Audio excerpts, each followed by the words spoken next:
Friends, अभी आप लोगों ने जो अपनी स्क्रीन पे देखा वो कोई ग्रास नहीं थी और ना ही वो कोई प्लांट था। आपने जो अभी देखा मैट सा फैला हुआ जैसे कोई ग्रास हो, वो वास्तव में एक मॉस है। फ्रेंड्स, मॉस के बारे में आपको इंटरेस्टिंग फैक्ट बताना चाहती हूँ कि ये कोई प्लांट नहीं है और ना ही ये कोई एल्गी है। एवोल्यूशन के दौरान ये माना जाता है कि धरती पे सबसे पहले एल्गी आई थी और उन्हीं एल्गी से फिर ये मॉस डेवलप हुए और उसके बाद फिर इन्हीं मॉस से आजकल के जो मॉडर्न प्लांट हैं वो डेवलप हुए।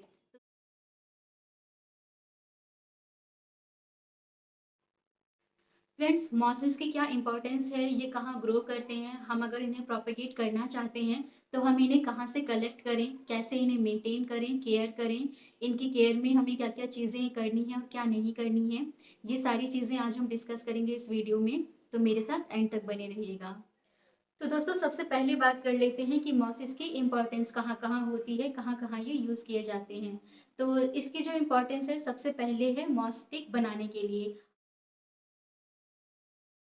आपने देखा होगा जो मनी प्लांट हैं जिस स्टिक पे लपेटे जाते हैं वो एक्चुअल में मॉस स्टिक होती हैं और इसी मॉस स्टिक के अंदर मॉस लगाए जाते हैं।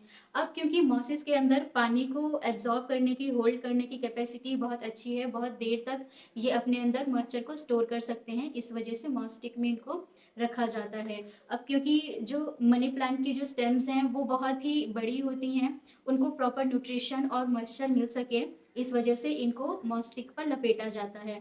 और सिर्फ मनी प्लांट ही नहीं फ्रेंड्स, और भी कुछ प्लांट्स हैं जैसे स्विस चीज, मॉन्स्टेरा, इन सबको भी लपेटा जाता है इन स्टिक के ऊपर ही। फ्रेंड्स, मॉसिस को मल्चिंग के लिए भी यूज़ किया जाता है। जब मई जून के मंथ में गर्मियाँ बहुत ज़्यादा हो जाती हैं तो प्लांट्स को कूलिंग देने के लिए मल्चिंग की जाती है। उनकी सॉइल के ऊपर कोकोपीट की एक लेयर या तो फिर इन्हीं मॉस की कुछ लेयर बिछा दी जाती है। तो मॉसिस का जो सेकंड इम्पॉर्टेंट यूज़ है वो है मल्चिंग में, ताकि प्लांट्स को हम कूलिंग दे सकें गर्मियों के मौसम में। और जो थर्ड यूज़ है मॉसिस का वो है मिनिएचर गार्डन बनाने के लिए।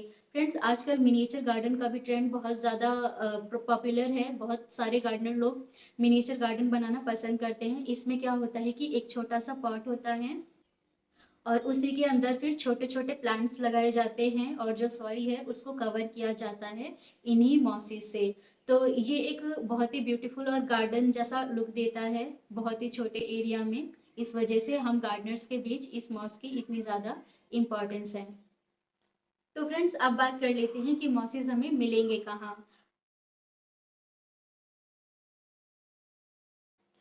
मॉसेस जनरली रेनी सीजन में पाए जाते हैं, जब वेदर थोड़ा सा कूल हो जाता है और रेन्स की वजह से हवा में थोड़ा सा मॉइस्चर होता है और इनको ब्राइट लाइट पसंद होती है। इस वजह से आप इनको जनरली पानी की टंकी के पास देख सकते हैं या आप कहीं ऐसी शेडी प्लेस पे देख सकते हैं जहाँ बहुत सारे प्लांट्स ग्रो हो रहे हों।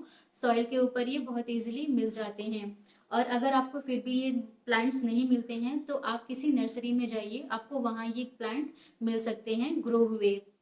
अब क्योंकि नर्सरीज में मॉइस्चर बहुत ज़्यादा होता है, प्रॉपर सॉइल होती है वहाँ और कूलिंग होती है, शेड भी होता है थोड़ा, इस वजह से वहाँ कॉमनली मॉसेस देखने को मिल जाती हैं।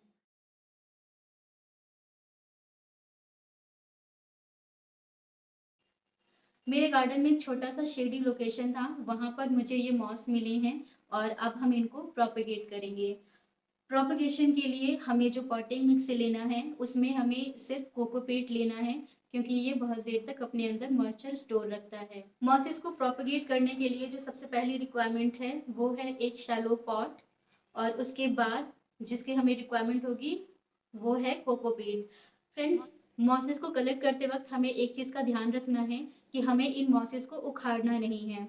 ये मॉसेस जिस भी सरफेस पे ग्रो हो रहे हैं, वो चाहे किसी पेड़ की छाल हो या फिर कोई रॉक पीस हो, हमें वो एज इट इज़ उठा के ले आना है, ना कि हमें इनको उखाड़ना है। क्योंकि अगर हम इनको उखाड़ेंगे और फिर से लगाएंगे तो ये प्रोपगेट नहीं हो पाएंगे, ये लग नहीं पाएंगे। इसलिए बेटर है ये जिस सबस्ट्रेट पे ग्रो हो रहे हैं वही सबस्ट्रेट हम उठा लाएं। अभी आप जो देख रहे हैं मेरे पास दो तरह की मॉस हैं। फ्रेंड्स, एक मॉस तो मुझे अपने आसपास में ग्रो होती मिल गई, लेकिन दूसरी तरह की जो मॉस आप देख रहे हैं लंबी लंबी से जिसकी शूट हैं, वो मॉस मुझे ऋषिकेश में मिली थी। हम जब ऋषिकेश गए थे तो वहाँ मुझे ये मॉस बहुत सारी मिली। अब देख के क्योंकि बहुत टेम्पटेशन हुआ, मैं वहाँ छोड़ नहीं पाई, तो इनको मैंने पॉलीथीन में कलेक्ट कर लिया, थोड़ा-सा पानी की ड्रॉप उन पे डाल दी ताकि ये ड्राई ना हो, और ऋषिकेश से यूपी तक आने का जो 10-12 घंटे का रास्ता था, इस बीच वो ड्राई ना हो जाएँ, इस वजह से मैंने उनमें ये वाटर ड्रॉपलेट्स डाली थी। तो इस तरह से आप भी कलेक्ट कर सकते हैं मॉसेस को अगर आप किसी हिल स्टेशन पे जाएँ। फ्रेंड्स, अब बात कर लेते हैं कि इन्हें हमें प्रोपेगेट कैसे करना है। सबसे पहले तो कोकोपीट की एक लेयर हम अपने शैलो ट्रे पे बिछा देंगे अच्छे से इवनली। थोड़ा जो लेयर होगी कोकोपीट की वो थोड़ा सा हमें थिक रखना है सो दैट मॉइस्चर बना रहे अच्छे से। उसके बाद जिस सबस्ट्रेट पे ये मॉस ग्रो हो रही हैं उस सबस्ट्रेट को हमें उठा के कोकोपीट के ऊपर रख देना है और थोड़ा सा पानी स्प्रे कर देना है। फ्रेंड्स, इसके बाद बात कर लेते हैं कि हमें इसे क्या कंडीशन देनी है इसकी मेंटेनेंस के लिए ताकि ये लॉन्ग टर्म चले। सबसे पहले हम बात कर लेते हैं सनलाइट रिक्वायरमेंट की। अब क्योंकि ये एक ब्राइट लोकेशन पे रहने वाला प्लांट है इसलिए हमें इसको सनलाइट बिल्कुल नहीं देनी है, हमें इसे सिर्फ ऐसी लोकेशन पे रखना है जहाँ इसको ब्राइट लाइट मिले। इसके बाद बात कर लेते हैं कि इसकी टेम्परेचर रिक्वायरमेंट क्या है। अब क्योंकि मोसिस 20 से 35 डिग्री के टेम्परेचर पे रहना ज़्यादा पसंद करते हैं, प्रेफर करते हैं, इस वजह से इनको हमें किसी कूल प्लेस पर ही रखना है। फ्रेंड्स, इसके बाद बात कर लेते हैं वाटरिंग कंडीशन की कि हमें इनको कैसे वाटर करना है।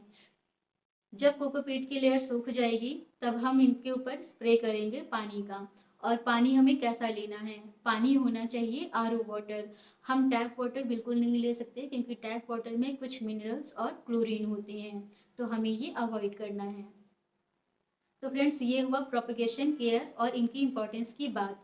तो अगर आपकी कोई क्वेरी हो, कोई डाउट हो तो मुझे कमेंट बॉक्स में ज़रूर लिखिएगा। तब तक के लिए बाय बाय।